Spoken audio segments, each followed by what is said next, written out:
@eluniversal.com. Choices advertising in read invented by the ads sin tigres a la vista.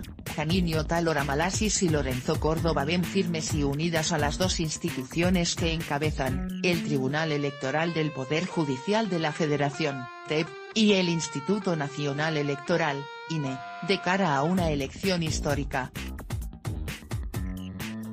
La impresión en el ambiente era que tribunal e instituto no congeniaban.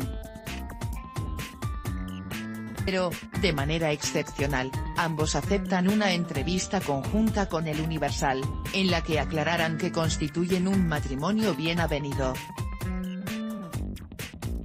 Si le va mal al INE le va mal al tribunal, si le va mal al tribunal, le va mal al INE, entonces, por ende, le va mal a México, resume Otalora Malasis. Descartan el fantasma del fraude y, aunque preocupados por la ola de asesinatos de candidatos en el país, aseguran que no es violencia política y que tampoco es una amenaza para el proceso. Confían en que habrá una participación ciudadana de 70%. Para Córdoba esta es una elección que por sus dimensiones es la más grande de la historia, no solo por el número de potenciales electores, sino por quienes tendrán que cumplir el rol de ser funcionarios de casilla, alrededor de 1.400.000 ciudadanos. Del inicio del Mundial de Fútbol, la magistrada presidenta no teme que la gente deje de votar. Córdoba Vianello opina que quizás se distraiga la atención de lo electoral, pero ella alerta que es cuando más atentos deben estar. Otalora Malasis dice que la inquietud será para el 2 de julio, porque estará dividido entre perdedores y ganadores. Ambos se enlazan en la conversación. Sonríen, se saludan efusivamente. Tal parece que hay química. Ad choices advertising in read invented by the ads. En este proceso ha habido más de un centenar de asesinatos de políticos, muchos de ellos candidatos o aspirantes. ¿Es preocupante? Córdoba, el contexto de violencia ha estado ahí y las elecciones, no es que la hayan detonado, sino que han, inevitablemente, se han insertado en ese clima.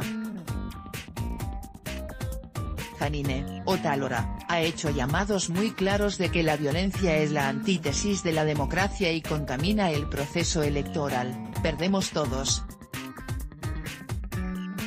La preocupación por la violencia es compartida y no ha habido afortunadamente una utilización política de la violencia dentro del proceso electoral, pero por lo que tiene que ver con la organización del proceso electoral, la violencia no ha sido un impedimento, estamos avanzando en todo el país en la instalación de las casillas.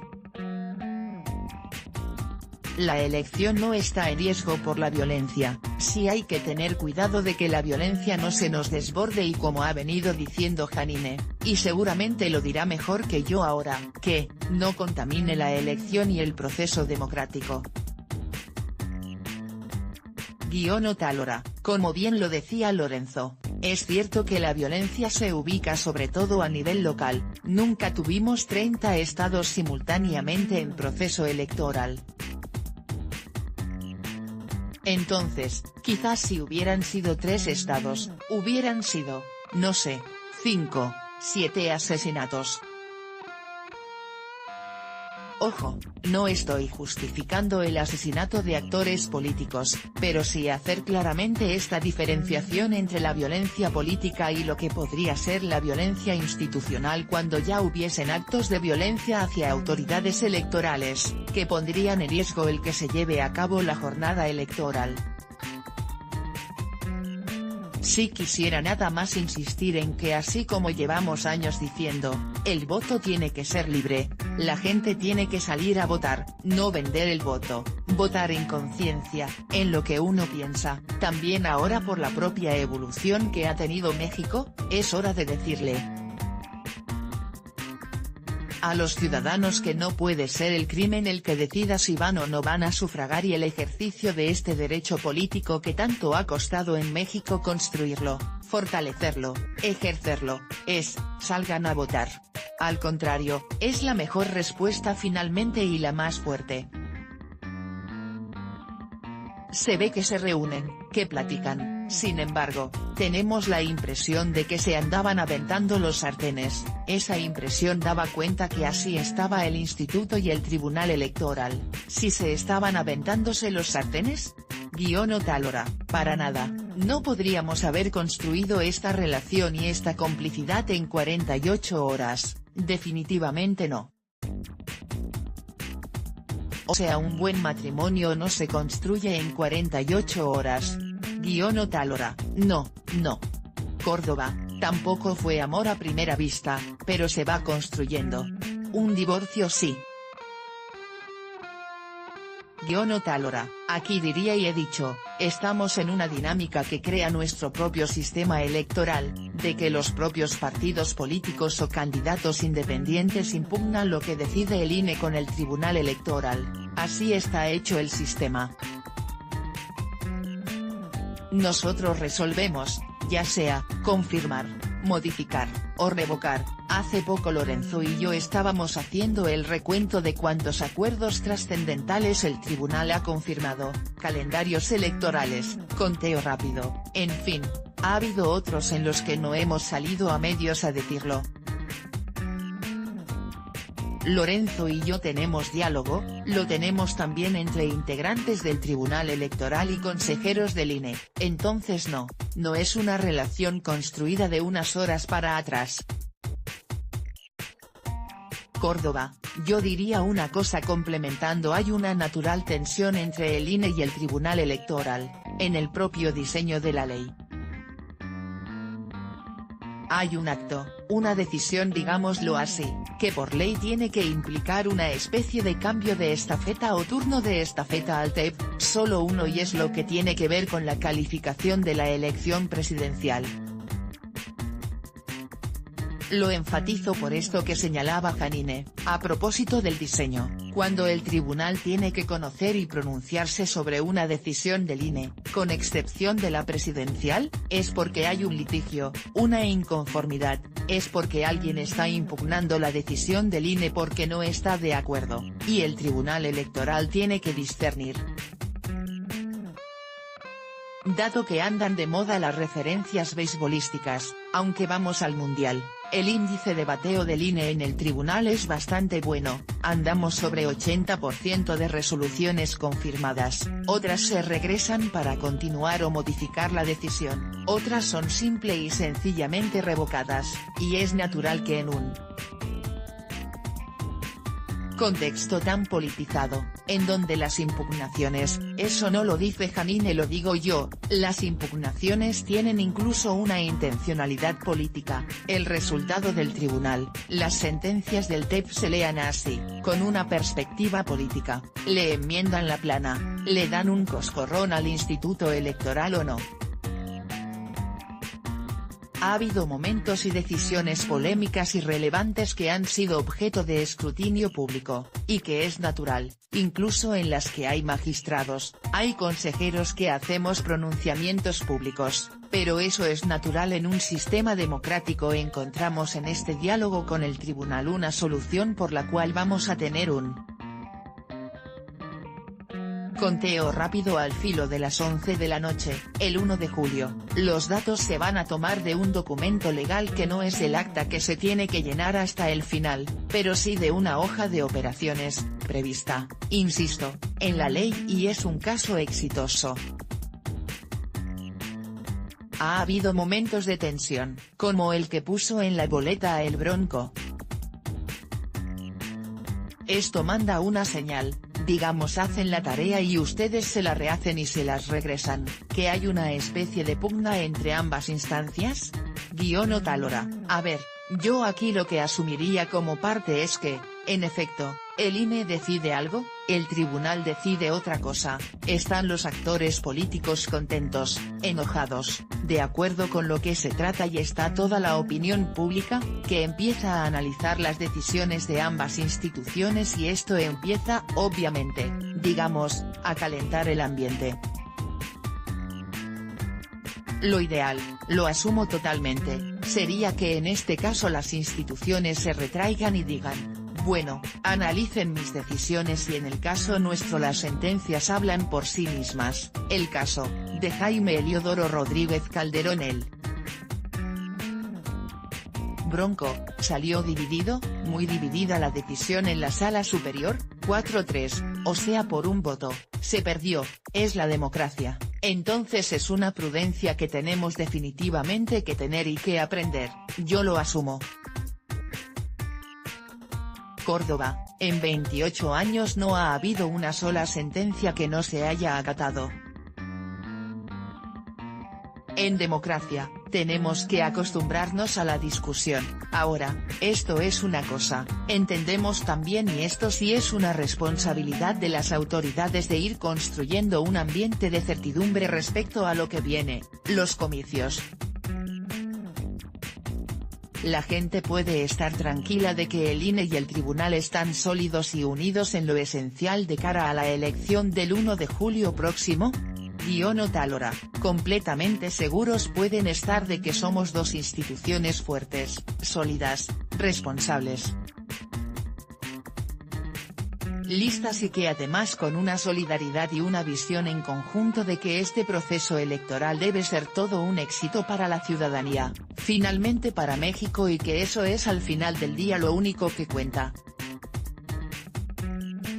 Córdoba, y completaría diciendo, además, uniformadas en un propósito específico que es el que ha estado alimentando, insisto con esta tensión natural que implica el diseño del sistema electoral, la construcción de unos comicios que no solamente aspiramos a que son los más grandes de la historia, porque sabemos que esos sí los van a ser, sino también que sea la elección más escrutada, más vigilada, más fiscalizada y la más libre. Presidenta, hay sectores de la sociedad que ven con suspicacia que las sesiones del tribunal son de noche y hay casos delicados. ¿Por qué no generar un ambiente de más confianza y hacer sesiones de día? Otálora, a ver, aquí diría primero, 95% de las sesiones son de día, son los miércoles generalmente, comenzamos a las 12 o 1 de la tarde. ¿Han habido sesiones de noche? Definitivamente sí las ha habido. La presidenta del TEP, Janine Otálora Malasis, afirma en entrevista con El Universal que los asuntos que resuelven de noche son por un tema de agenda y urgencia. ¿Es por urgencia? Otálora, sí, es lo que quería justamente explicar, esa medida que van llegando los asuntos a la Sala Superior, se turnan a un magistrado ponente y se empieza a estudiar el expediente y, por ejemplo, me imagino que es el caso que tienen presente, el de El Bronco que se resolvió a medianoche. El caso, de Rodríguez Calderón, llegó hasta el domingo al tribunal, y sabíamos de la urgencia porque estaba detenida la impresión de las boletas, entonces, ustedes me dirán cuál era la diferencia un martes a las 11 de la mañana o un lunes en la tarde, si la había, porque ustedes sabrán. Nosotros votamos, hay que preparar el proyecto, notificarlo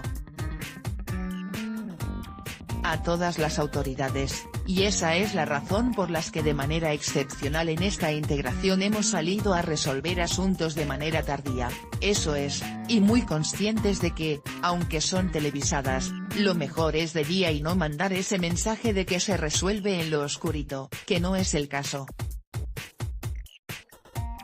Digamos que no existen madruguetes, pues. Otálora, no hay madruguetes. ¿El fantasma del fraude está totalmente desterrado? Hay versiones de que en la mesa podrían tirar a algún candidato por algún fallo jurídico, fiscalización, comprobación de gastos, ¿hay certeza en ese sentido? Córdoba, Mira, tenemos unos días por delante muy importantes para lograr y transmitir, lograr que haya una asimilación de lo que hemos venido llamando la cadena de confianza. No podemos combatir la desconfianza pidiendo un cheque en blanco, porque allá afuera y con mucha justificación, la gente desconfía. Como se decía en el pasado, la confianza se construye paso a paso, poco a poco, es muy difícil y los avances se miden en micras. La desconfianza ocurre de golpe y los retrocesos se miden en kilómetros y estamos en un proceso de construcción de la confianza. ¿Hay posibilidad de hacer fraude? Mi respuesta es, si por fraude entiendes una manipulación masiva de la voluntad de los ciudadanos plasmada en las urnas, la respuesta es no. Pero no podemos pedir que me crean como cabeza de un órgano electoral en mi dicho. Tenemos que probar que eso es lo que realmente ocurre en la realidad. Otálora, no veo desde la perspectiva del Tribunal Electoral, y ratificaré a lo que acaba de decir Lorenzo, posibilidad alguna en este momento de un fraude que se esté llevando a cabo en este proceso electoral. Ciertamente nosotros como instituciones, con nuestras actuaciones definitivamente construimos confianza, pero también con una parte de responsabilidad y madurez de la ciudadanía de no traer en sistemático esa cultura de la desconfianza sino decir, puede ser que opere, y finalmente su responsabilidad de la ciudadanía es salir a votar de manera libre, o sea, qué mejor manera de hacer frente a un temor de un fraude que ir con una parte, salgamos masivamente a votar. Segundo, confiar en los vecinos que son los que están llevando el orden dentro de la casilla y que van a contar los sufragios. Se dará una tendencia el mismo domingo en la noche por parte del INE. En cuanto a la segunda pregunta que era un poco esa inquietud de que se pudiese bajar al candidato que más votos obtuvo. A ver, hay causas de nulidad de elección, sin embargo, el constituyente las puso claramente en la norma constitucional y son 3, un rebase de tope de gastos de campaña mayor a 5%, con una diferencia menor entre el primer y segundo lugar a 5%, compra de tiempo en radio y televisión y, 3, utilización de recursos ilícitos. Primero, tienen que ser demostradas estas causas. Cuando hablamos de nulidad de elección estamos hablando de un tema sumamente serio para la democracia. Anular una elección, desde mi punto de vista quiere decir que la democracia falló, no funcionó, eso es lo que estamos diciendo.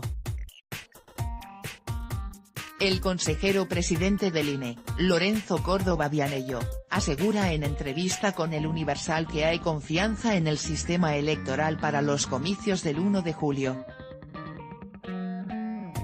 Ya lo hemos visto en algunos estados de la República. Otálora, sí, en muchos casos, pero es el fracaso de la democracia, o sea se llega a la nulidad de una elección cuando realmente las causas están debidamente acreditadas dentro del expediente.